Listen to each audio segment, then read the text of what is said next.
Il vous faut du Shingeki no Kyojin, je le sais. Ne vous en faites pas, ça arrive, c'est promis.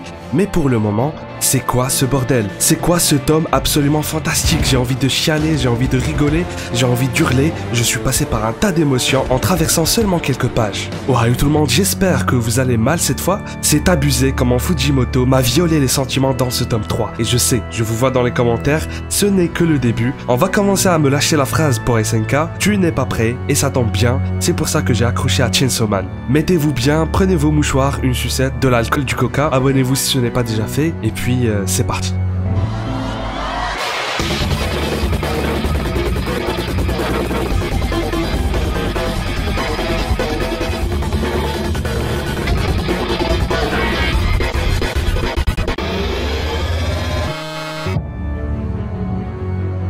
On commence très fort avec cet arrêt qui veut tuer Denji pour survivre. Normal de vouloir se préserver. De l'autre côté, nous avons Himeno qui mentionne à un moment que si l'une des deux parties ne respectait pas l'accord d'un contrat, c'est la mort qui l'attendra. Je me demande vraiment si cette affirmation ou supposition est vraie. Et si c'est le cas, comment la personne ou le démon meurt? Y a-t-il des conséquences après cela? Cette dernière a clairement peur de perdre à nouveau un collègue. Et on remarque à de nombreuses fois sa réaction. Que ce soit quand Aki désire utiliser son sabre, qui je rappelle lui fait diminuer sa durée de vie à chaque utilisation, ou quand il subit une blessure. Et plus on avance, plus on aperçoit ce traumatisme caché dans nos personnages. Il n'y a aucune personne qui est normale. C'est triste, ça dissimule des pensées très sombres, mais pourtant, certains décident de rigoler et de voir le bon côté des choses dans la vie. Mais quand la réalité leur rappelle ce dont ils ont le plus peur, leur expression révèle pas mal d'informations. Et certains démons en parallèle en profitent, puisque se nourrissent de cette frayeur. Quant à elle, je vais pas vous le cacher, comment il m'a cassé les titans, j'en pouvais plus, même si je comprenais par quoi elle passait. Heureusement qu'Himeno est là pour me faire changer les idées. L'ironie reste très belle, le démon de l'éternité semble avoir très peur de Denji, et c'est pour cela qu'il souhaitait en réalité sa mort. Et ça tombe bien, car on dirait que c'est ce dernier qui va exploiter la peur de l'autre pour le terrasser. Il se jette comme un armine dans la bouche de la mère de Connie, mais de façon plus badass. Marco, j'espère que t'as apprécié ce petit tacle. En même temps, c'est normal, hein. Il est tellement insignifiant. Et est prêt à lui faire subir un châtiment éternel jusqu'à ce qu'il abandonne de douleur. Et très grande surprise, ce taré va continuer à absorber de l'hémoglobine tout en le tranchant afin d'éviter que ses tronçonneuses se rétractent. Magnifique flashback sur un mec qui a l'air d'être un gigaboss, une sorte d'Erwin, de Kakashi ou encore de Rayleigh. Je sais, on aime bien ce genre de personnage, il pue trop la classe et ont l'air d'être imbattables jusqu'au jour où un antagoniste de malade les terrasse. J'espère que ce sera pas le cas pour lui. Et effectivement, seuls les plus fous sont les plus craints par les démons. Et Denji en est clairement un. Et petit parallèle qui va faire plaisir à certains, ça m'a drôlement fait rappeler à Naruto qui utilise son sexy jutsu pour réussir à toucher Kaguya.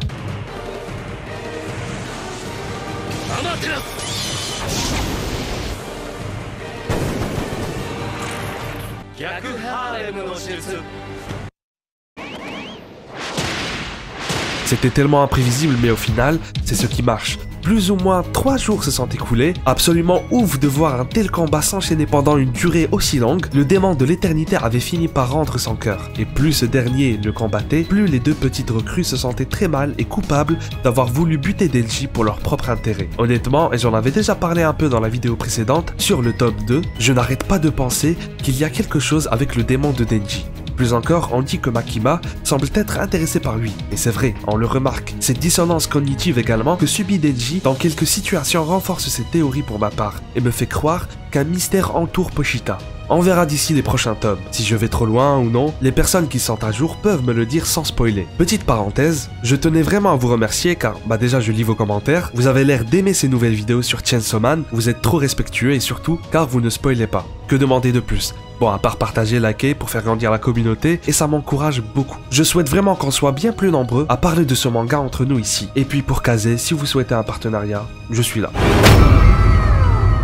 C'est quoi ce bordel? J'espère que les gens à jour n'attendaient pas avec impatience que je sois traumatisé par ce passage. Je vous verrai comme des tarés sinon. Car merde, c'est le cas, franchement. J'étais là au début. Waouh, ça commence à s'exciter un peu. Moment de détente, ok, Denji va bientôt avoir un kiss. L'autre demande juste à attendre qu'elle boive d'autres verres. Et là, ça vient d'un coup et de nulle part. Ça commence d'une façon ultra haute, j'étais surpris, je commençais à rougir un peu, tout ça, vous connaissez, et puis j'ai eu envie de me pendre. Je venais enfin de saisir ce que l'autre mec voulait dire avec ces mots. Tu m'étonnes qu'il soit déprimé, il n'en peut plus de ce taf, mais il doit travailler, pas le choix, sinon le chômage l'attend. Je viens vraiment d'analyser un passage comme ça, juste pour vous dire, même dans Shingeki no Kyojin, je n'ai jamais fait ça. Et vous savez très bien de quel baiser je parle. Donc là, tu as l'autre qui est en train de vomir, il est traumatisé à son tour, et est dans le mal total, et t'as ce mec qui commence à raconter sa vie. Tu trouves que je suis doué pour faire vomir les gens? Oh ta gueule. Et Denji, je suis jaloux Denji. Et comme si ce n'était pas suffisant, bon, on va plutôt passer à autre chose, c'est mieux, c'est plus cool. J'étais vraiment en train de lire un chapitre calme, malgré tous les bons moments et toutes les conneries qu'il y a eu. Je devais m'attendre à quelque chose de pire, car au moment où tu penses que le mangaka a voulu te donner une pause pour respirer, il vient t'enfoncer un couteau dans le dos soudainement. Tu n'as pas le temps de réagir, nous sommes dans un train, et là je vois des mecs qui sortent leurs flingues, je me dis ok, bon, c'est normal, un classique, une petite tentative de prise en otage pour demander de l'argent à la station, du style Death Note ou autre, on s'en fiche. Je pensais à quelque chose de très basique, je me disais que la situation allait être réglée. Enfin, on va voir de quoi Makima est vraiment capable, c'est la boss. Là, c'est le moment de la voir en action. Et là, désolé Fujimoto, tu m'as trahi, je suis ta chienne. On a vu plus violent, oui, mais ça fait mal et c'est très choquant, car à aucun moment je pensais que ça allait arriver à Makima. Heureusement, je ne suis pas un amateur, bien évidemment qu'elle allait se lever. Enfin, je crois, non? Dans le tome 4, est-ce qu'elle va se lever? On verra. Et là, mais mon Dieu, le bordel qui commence, la masterclass qui arrive, le retour des Yakuza, le retour du papy connard, Aki qui conne tout le bâtiment, les subordonnés qui se font tirer dessus, tout a été orchestré pour affaiblir les chasseurs de démons, mais surtout pour venir faire la peau à Denji. Je savais qu'une organisation était derrière tout ça, mais maintenant ce que je veux savoir, c'est le pourquoi du comment. Et c'est quoi ce monstre tellement stylé? On dirait que tout le monde envie le démon de Denji, que beaucoup tentent de fabriquer des copies. Ce mec est tellement puissant, ni humain ni démon, alors au final, qu'est-ce qu'il est? Et peut-être que la clé de tous les mystères qui l'entourent se cacherait ici. On assiste enfin à Aki avec son sabre et son plein potentiel. C'est terrifiant, stupéfiant.